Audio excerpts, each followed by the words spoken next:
மாயாபுரி காட்டுல நடந்த ஒரு விசித்திரமான மர்மத்தை பற்றி இப்ப பார்க்க போறோம். தயாரா?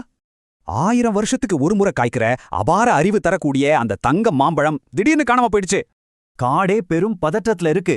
அவ்ளோ பாதுகாப்பையும் மீறி அந்த மாம்பழத்தை திருடியது யார்? சிங்கராஜா சிம்பாவுக்கு செம்ம கோபம். திருடன் யாருன்னு உடனே தெரியணும் அப்படின்னு கர்ஜித்து உத்தரவிட்டார். அப்போ தைரியமான சின்ன முயல் முன்னாடி வந்து குற்றவாளிய கண்டுபிடிக்க ஒரே ஒரு நாள் டைம் கேட்டுச்சு. விசாரணையே ஆரம்பிச்ச சின்னுவும் ராக்கி நரியும் விசித்திரமான காலடித்தடங்களை பின்பற்றி மூடியிருந்த ஒரு இருண்ட குகைக்கு வந்தாங்க. அங்க இருந்த மாயாஜால புதிர பாருங்க. இது என்னவா இருக்கும்னு உங்களால கெஸ் பண்ண முடியறதா? நெருப்புல தண்ணீர் ஊற்றினா அணைந்துடுமே.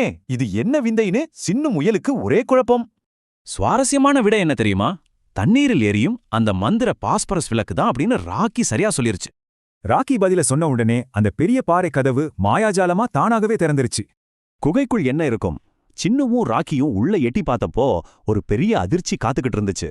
திருட வேற யாரும் இல்ல, அமைதியான மயூரி மயில் தான் அந்த மாம்பழத்தோட குஞ்சு பொறிக்காத தன் முட்டைகளோட உட்கார்ந்திருந்துச்சு. மாம்பழத்தோட ஒளியால தன் குஞ்சுகள் பிறக்கும்னு மந்திர பறவை சொன்னதாலதான் இப்படி செஞ்சதா மயூரி அழுதுகிட்டே சொல்லுச்சு. முக்கியமா கவனிக்க வேண்டியது, மயூரி பேராசையில இதை செய்யல. ஒரு தாயோட தீவிரமான பாசத்தால தான் இதை எடுத்திருக்கு.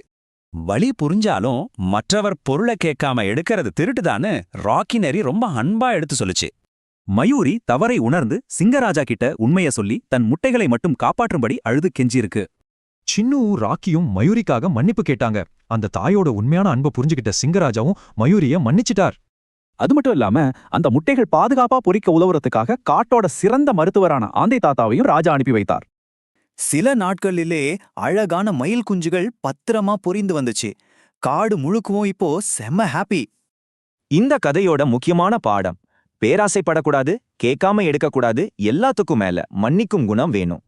தைரியமான சின்னு, அறிவான ராக்கி இல்ல அன்பான மயூரி, இவங்கள உங்களுக்கு எந்த கேரக்டர் ரொம்ப பிடிச்சிருந்தது?